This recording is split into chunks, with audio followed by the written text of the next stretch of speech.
টালা থানার ওসির মুখ দিয়ে বেরল আসল সত্যি, ফাঁস হল বড় রহস্য। আরজিকর কাণ্ডে বিরাট মোট তথ্য প্রমাণ লোপাট এবং ক্রাইম সিন বিকৃত করার অভিযোগে বড় মাথাদের গ্রেপ্তার করেছে সিবিআই। এমনিতে যত সময় অতিবাহিত হচ্ছে ততই আরজিকর মেডিকেল কলেজ ও হাসপাতালে মহিলা চিকিৎসককে ধর্ষণ হত্যা মামলায় একের পর এক মোড় উঠে আসছে। কলকাতার আরজিকরে এক মহিলা চিকিৎসককে ধর্ষণ ও হত্যার ঘটনায় প্রমাণ লোপাট এবং এফআইআর দায়ের করতে দেরি করার অভিযোগে শনিবার রাতে টালা থানার অফিসার ইনচার্জ অভিজিৎ মণ্ডল এবং আরজিকর মেডিকেল কলেজ ও হাসপাতালের প্রাক্তন অধ্যক্ষ সন্দীপ ঘোষকে গ্রেপ্তার করেছে সিবিআই। এদিকে প্রতিষ্ঠানে আর্থিক অনিয়মের অভিযোগে ২ সেপ্টেম্বর সিবিআই সন্দীপ ঘোষকে গ্রেপ্তারের করার পর থেকে তিনি বিচার বিভাগীয় হেফাজতে রয়েছেন। যদিও এবার তথ্য প্রমাণ লোপাট এবং ক্রাইম সিন বিকৃত করার অভিযোগে দুজনকে গ্রেপ্তার করে শোরগোল ফেলে দিয়েছে সিবিআই। তবে এই গ্রেপ্তারির পরেও বিতর্ক যেন থামার নাম নিচ্ছে না।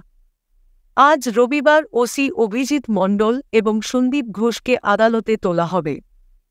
এদিকে প্রথম থেকেই এই ঘটনায় পুলিশের ভূমিকা নিয়ে প্রশ্ন তুলে আসছিলেন মানুষ।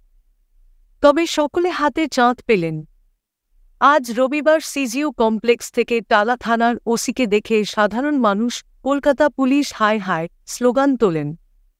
এমনকি তাঁকে জুতো অবধি দেখান বিক্ষোভকারীরা। তবে একটা বিষয় অনেকের মাথাতেই ঢুকছে না। প্রশ্ন উঠছে, টালা থানার ওসিকে কোন সূত্র ধরে গ্রেপ্তার করল সিবিআই? সিবিআই সূত্রে জানা গিয়েছে, অভিজিৎ মণ্ডলের বিরুদ্ধে ষড়যন্ত্র, প্রমাণ লোপাট, এফআইআর করায় বিলম্বের অভিযোগ আনা হয়েছে। ১২০বি ২৩৮-১৯৯ ধারায় মামলা রুজু করা হয়েছে টালা থানার প্রাক্তন ওসি অভিজিৎ মণ্ডলের বিরুদ্ধে। ৯ অগাস্টের ঘটনাক্রমের সময় সারণী নিয়ে জিজ্ঞাসাবাদের সময় নাকি বারে বারে হোঁচ খান অভিজিৎ মণ্ডল। এফআইআর অবধি করতে দেরি করেন। আর এটাই কার্যত সিবিআইয়ের গলায় কাঁটার মতো বিঁধতে থাকে বলে খবর। ঘটনার পরপরেই কেন সন্দীপ ঘোষকে জিজ্ঞাসাবাদ করা হয়নি তা নিয়েও সিবিআইয়ের প্রশ্নের মুখে পড়তে হয়েছিল অভিজিৎ মণ্ডলকে। সিবিআই সূত্রে খবর, জেরায়